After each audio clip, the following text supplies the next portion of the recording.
It's amazing how capable a Ford Bronco is. Capable of billy-goating up rutted hills, fording streams, rock crawling, and mudding, there are few obstacles a base Bronco can't tackle. But that pesky human desire for more, coupled with the need to be the masters of our domains, exists. For consumers, Ford hopes the Bronco Black Diamond or Bronco Raptor can scratch that itch. But for adrenaline junkies like racer Loren Healy, built Broncos like the king of the hammers, winning Bronco 4600 and the one-off 1,000 horsepower Bronco El Bandito might suffice. Ford brought us out to its Las Vegas Off-Roadeo location to get a taste of what, exactly, that more from a Bronco feels like. Located about 25 miles from the Las Vegas Strip, Ford's Nevada Bronco Off-Roadeo, one of 5, Ford also has locations in New Hampshire, Tennessee, Texas, and Utah, is nestled up into Potosi mountain slopes, the site of a famous World War II-era plane wreck and various lead mining concerns dating back to New Spain. Surrounded by centuries-old desert 2-tracks, Joshua trees, slot canyons, and rocks, it's the perfect place to get acquainted with 2 seriously impressive, but very different breeds of Broncos. The Bronco 4600 has much in common with the 2-door Bronco Black Diamond Sasquatch you can buy from your local Ford dealers. Named for the king of the hammers stock 4600 class, the Bronco 4600 retains the frame, body, engine, in this case the optional 330 horsepower, 415 lb. FT 2.7-liter twin-turbo V6, 10-speed automatic, 4-wheel drive transfer case, and 35-inch tires of civilian Bronco Sasquatches. Its main modifications include a roll cage, upgraded brakes, a front portal axle, rear air-locking differential, and Fox coilover shocks with remote reservoirs and pneumatic bump stops at all 4 corners for both rock crawling and high-speed desert running. Though there are far more changes, which you can read about here. This Bronco 4600 was driven by King of the Hammers legend Healy, who piloted it to a first-place finish in 2023. Strapped in with Healy riding shotgun, we were let loose in the Off-Roadeo's high-speed Raptor and technical Baja courses. Our route was a great reminder of what helps make King of the Hammers such a challenging race, varying from tight, technical washes and off-camber climbs up boulders, tabletop jumps, and moguls.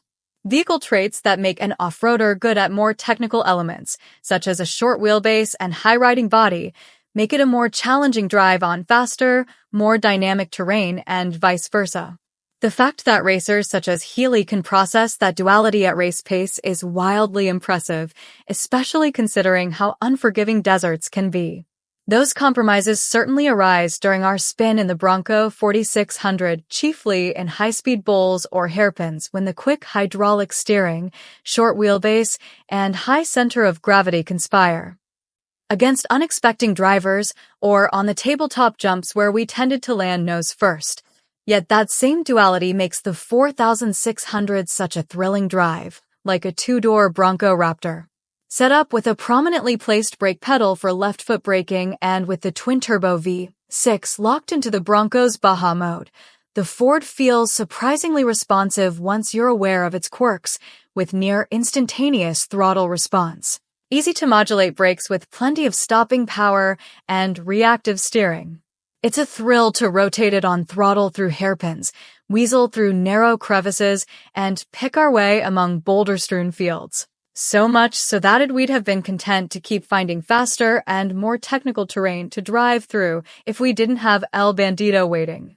Unlike the Bronco 4600, El Bandito, named for the outlaws of yesteryear that would roam Mexico and the American Southwest, wasn't built to meet any racing body's rulebook. Instead, it was meant to live up to the name of Healy's and partner Von Gittin Jr.'s Funhaver off-road brand.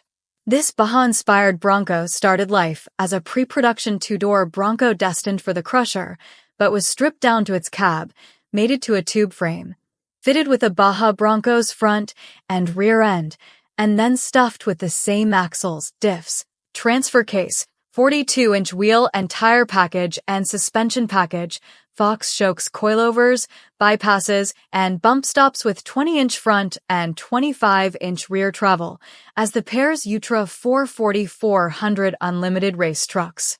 Unlike the race trucks, however, the Bronco El Bandito is powered by an engine you won't find in your neighbor's Bronco, a 5.2-liter supercharged V8 courtesy of the Mustang GT500 paired with a 4-speed manually shifted automatic.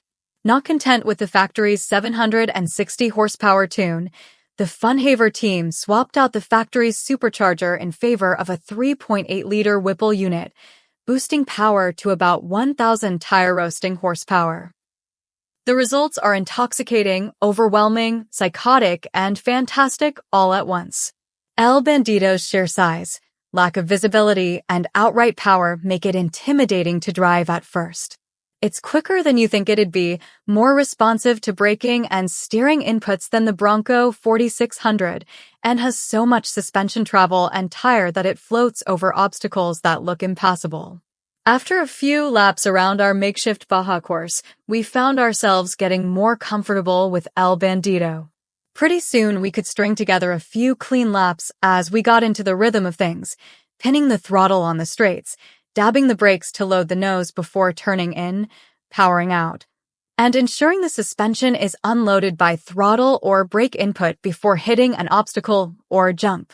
It was amazing how softly El Bandito landed after repeated launches from the tabletop. Having jumped just about every factory high-speed off-roader in existence, it was jarring. Or, should we say, the opposite the way this custom Bronco re. Luckily, Healy was on hand to give us a taste of what El Bandito could really do. And in that 2 laps it was abundantly clear that we were nowhere near even scratching the surface of what this Baja-bred Bronco is really capable of with a racer behind the wheel. And, rather than working up to race pace, Healy just went for it. We pulled out of the paddock on the quarry's rim, and Healy firewalled the throttle as we dropped down into the bowl. Waiting at the bottom was a berm we'd previously gingerly crawled over before lining up with the tabletop. Healy simply plowed through it like it didn't exist, relying on the Bronco's child-sized tires and suspension to sort it out. He then yanked the handbrake. Oh, did we not mention the hydraulic drift brake? Pointed El Bandito's nose toward the tabletop as we spat sand out of our mouth, and sent El Bandito skyward over the jump. The sounds of rock and gravel clanging off its underside replaced by wind and a supercharged V8 exiting via a single exhaust pipe behind our head.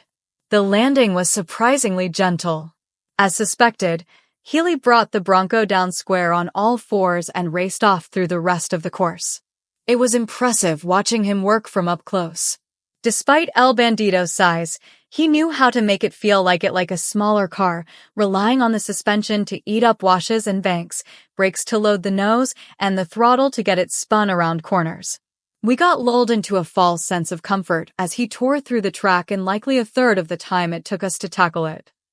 The second time through, Healy drifted El Bandito sideways along sweeping left-hand bend carved into a dune, pointed to the next straight, and then instead of proceeding as expected, grabbed the handbrake for a quick 180-degree turn, and went full throttle up the 65-degree or so embankment. We have no idea how fast we hit that incline. El Bandito doesn't have a speedo, but once we launched off that ridge, it didn't feel like we'd ever come down. We just floated there, weightless, this supercharged monster spinning freely in front of us, as loose objects in the cab floated up and away from us waiting for that inevitable reunion with the ground. We landed hard, rear wheels first, the massive hydraulic jounce bumpers turning what would be a totaling event in a stock Bronco Raptor into one that felt like we were rear-ended in a parking lot. It was terrifying and thrilling, all at once. As we set off again, all we could do was laugh, which at the heart of that is the entire point of El Bandito. The Bronco, in general, too. There are more sensible and efficient, space and otherwise, SUVs on the road, like Ford's own Bronco Sport, but the regular Bronco is one of the few SUVs on the road that provide its drivers with a tangible sense of fun.